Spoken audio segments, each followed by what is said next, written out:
Hello students, कैसे हैं आप लोग। हमें उम्मीद है कि लॉकडाउन में आप लोग सेफ़ होंगे, घर पे होंगे और फैमिली के साथ होंगे। बहुत सारे स्टूडेंट्स जो इस बार 10th पास कर चुके हैं या इससे पहले पास कर चुके हैं, लेकिन वे ये नहीं समझ पाते हैं कि सर आफ्टर 10th हम क्या करें। इंजीनियरिंग में जाएं, मेडिकल में जाएं। बहुत सारे स्टूडेंट्स को तो इंजीनियरिंग और मेडिकल छोड़ के दूसरा कुछ दिखता भी नहीं है। लेकिन आप लोगों के बहुत सारे डिमांड्स पे हम आप लोगों का ये कन्फ्यूजन दूर करने आए हैं। तो ये सारा वीडियो देखिए। वीडियो देखने के बाद आप लोगों को अच्छा लगे तो सब्सक्राइब कीजिए, दोस्तों में शेयर कीजिए, और इसके बाद भी अगर किसी तरह का वीडियो आपको बनाना हो तो उसके लिए आप हम लोग कमेंट्स कीजिएगा। हम उस पर आपके लिए वीडियो बनाते ही रहेंगे। देखिए, आज का वीडियो है कि सर हम 10th के बाद क्या करें, क्या कर सकते हैं और क्या करना चाहिए। ये दिमाग में बात उठता है। बहुत सारे स्टूडेंट्स ये नहीं समझ पाते हैं, 10th तक तो वो समझ ही नहीं पाते हैं 10th के बाद क्या करें। बहुत सारे स्टूडेंट्स गार्जियन के कहने पे, पेरेंट्स के करने से जो फील्ड चूज करते हैं, पेरेंट्स मेडिकल में जाओ, इंजीनियरिंग में जाओ, तो वहाँ वो चले जाते हैं। लेकिन उस काबिल वो उतना मेहनत नहीं कर पाते हैं, वहाँ पहुँच नहीं पाते हैं। तो वैसे स्टूडेंट्स, सबसे पहले ये समझिए कि आपको जिस फील्ड में रुचि है, जिस फील्ड में इंटरेस्ट है, वही फील्ड आपके लिए बेस्ट है। हमको टेक्निकल फील्ड में मन लग रहा है तो मेरे लिए इंजीनियरिंग अच्छा है। हमको मेडिकल फील्ड में अच्छा लग रहा है तो मेडिकल अच्छा है। इस दोनों में मन नहीं लग रहा है तो उसके अलावा भी बहुत सारा अपॉर्चुनिटी है आपके पास, कैरियर अपॉर्चुनिटी, जो आप उससे अच्छा कर सकते हैं।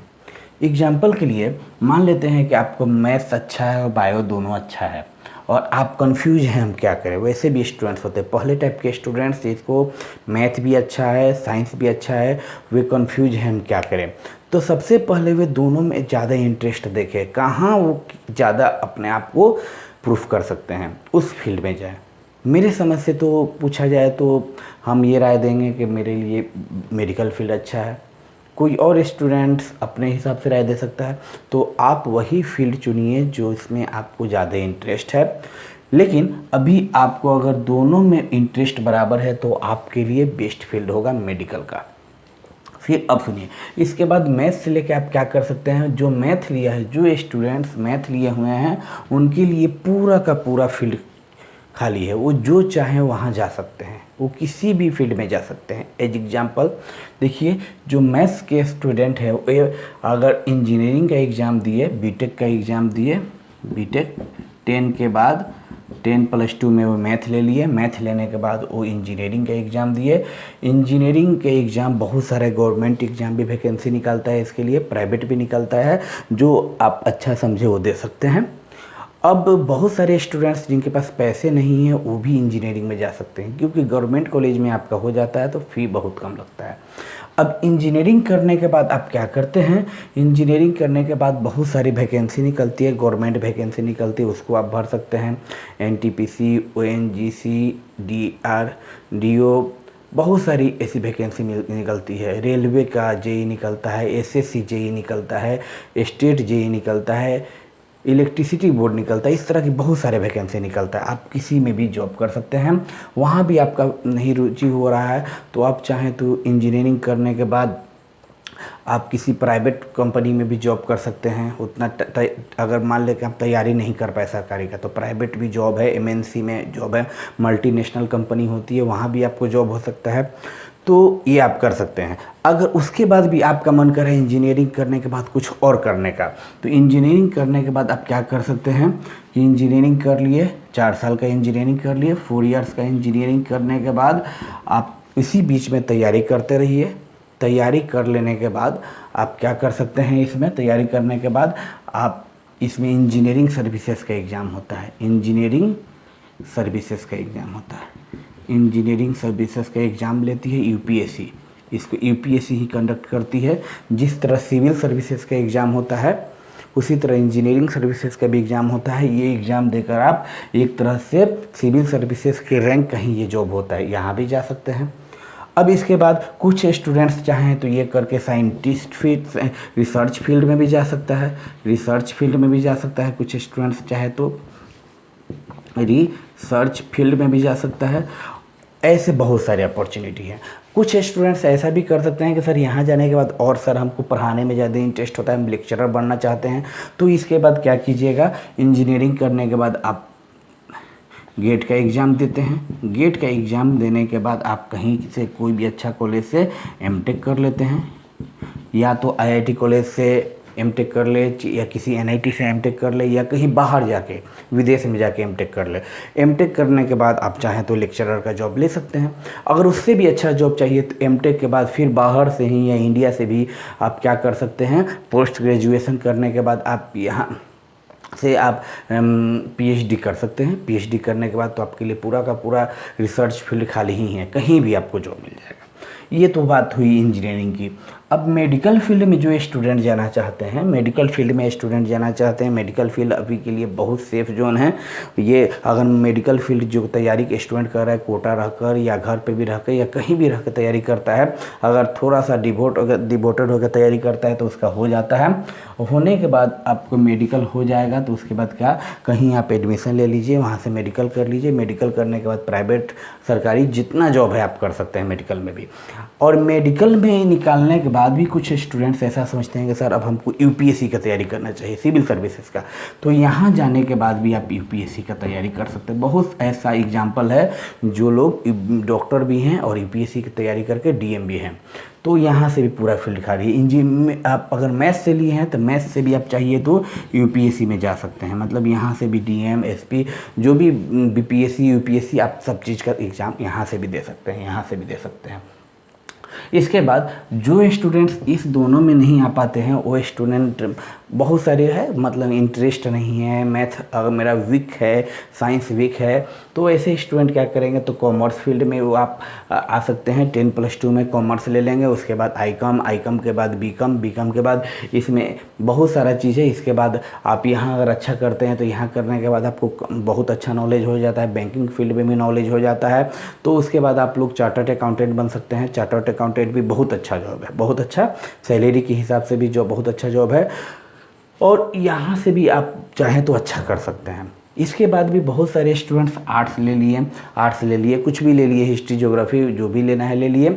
उसके बाद यहाँ से भी आप चाहें तो बहुत अच्छा आपके लिए फील्ड खुला हुआ है। यहाँ से आप जनरल ग्रेजुएशन कहीं से कर लिए आर्ट्स से, हिस्ट्री, ज्योग्राफी या बहुत सारा उसमें सब्जेक्ट आता है, वो इस सब्जेक्ट से आप आर्ट्स से क्या कर लिए, ग्रेजुएशन कर लिए। उसके बाद ग्रेजुएशन करने के बाद आपके पास सिविल सर्विसेज का भी एग्ज़ाम आपके पास बाकी, यूपीएससी, बीपीएससी,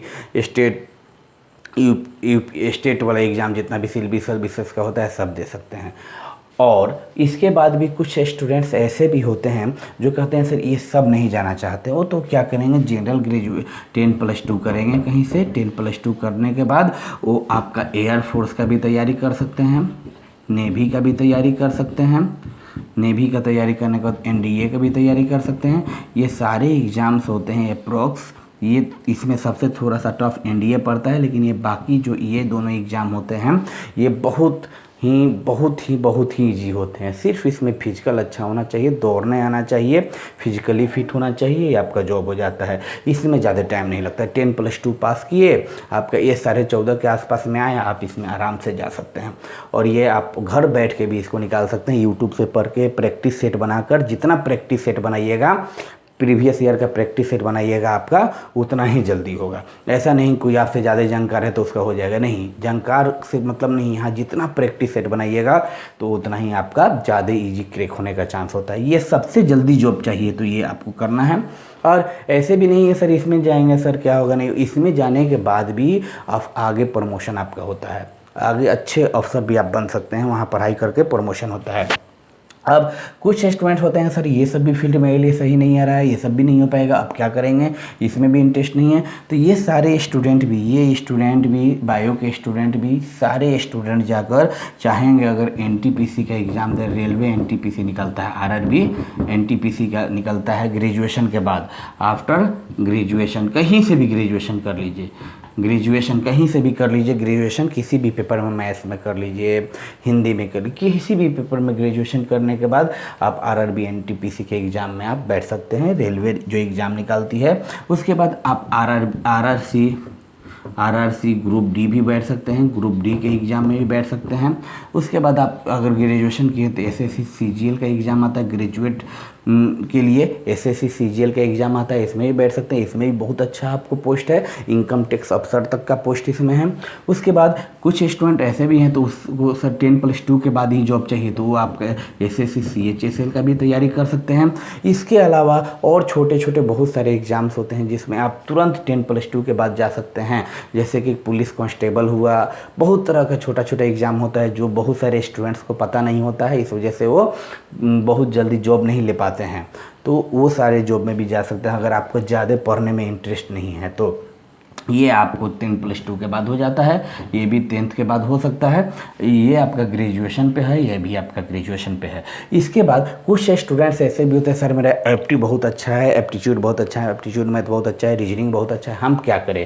हमको सर बैंकिंग फील्ड में जाने का मन करता है, कंप्यूटर की भी अच्छा नॉलेज है सर, क्या करें? तो ऐसे स्टूडेंट्स बैंकिंग फील्ड में भी जा सकते हैं, बैंकिंग फील्ड में भी जा सकते हैं। बैंकिंग के लिए आप कहीं से जाकर कोचिंग कर सकते हैं। कोचिंग करने के बाद बैंकिंग में ध्यान ये रखना है कि आपका रीजनिंग एप्टी बहुत अच्छा होना चाहिए। रीजनिंग एप्टी अगर अच्छा है तो आप वहाँ से जाकर बैंकिंग का भी तैयारी करके बैंकिंग में आपका जॉब हो जाता है। तो ये तो हुआ हम लोगों को पूरे करियर काउंसलिंग, हम लोग समझ गए कि हमें क्या करना चाहिए। हर एक फील्ड अच्छा है अपने आप में, लेकिन मैथ बेस्ड इसलिए बोले कि मैथ वाले स्टूडेंट जो हैं कहीं भी जा सकते हैं। मैथ वाले स्टूडेंट्स बैंकिंग में भी जा सकते हैं, इधर भी जा सकते हैं, इधर भी जा सकते हैं, हर एक फील्ड में जा सकते हैं। कॉमर्स वाले स्टूडेंट भी जो हैं आपका क्या ICOM BCOM करने के बाद MBA कुछ भी करने के बाद वो कहाँ चले जाएंगे, वो भी चाहेंगे तो आपका चार्टर्ड अकाउंटेंट बहुत अच्छा पोस्ट होता है। हाँ, इसमें अपॉर्चुनिटी कम है लेकिन आपका बहुत अच्छा भी इसमें भी पोस्ट होता है। और आर्ट्स वाले स्टूडेंट तो आपका UPSC BPSC कोई भी चीज़ का तैयारी कर सकते हैं। तो कहीं भी स्टूडेंट बैठकर बहुत अच्छा से अच्छा जॉब कर सकता है। बस आपको ज़रूरत है अच्छा से किसी फील्ड में, जिस फील्ड में आपका ज़्यादा अच्छा इंटरेस्ट है उसमें आप पे एडमिशन ले लीजिए उस फील्ड से और अच्छा से तैयारी कीजिए, घर बैठकर रिवीजन कीजिए, यूट्यूब का मदद लीजिए। उसके बाद आपका बहुत जल्दी बहुत अच्छा रिजल्ट हो जाएगा। बस ध्यान ये देना है कि वो फील्ड आप चुनें जिस फील्ड में आपको सबसे ज़्यादा इंटरेस्ट हो। ऐसा नहीं कि सर मेरे पापा डॉक्टर है तो हम डॉक्टर की तैयारी करेंगे, मेरे पापा इंजीनियर है तो इंजीनियर बन जाए हम, ऐसा कुछ भी नहीं। जिस फील्ड में आपको लग रहा है कि आप बहुत अच्छा कर सकते हैं वही फील्ड आपके लिए बेस्ट है। Thank you. ऐसा ही वीडियो आपके लिए बनाते रहेंगे, इसके लिए आप लोग सब्सक्राइब कीजिए और कमेंट्स बॉक्स में जिस भी किसी चीज़ पे आपको वीडियो चाहिए आप बोल दीजिएगा। Thank you once again.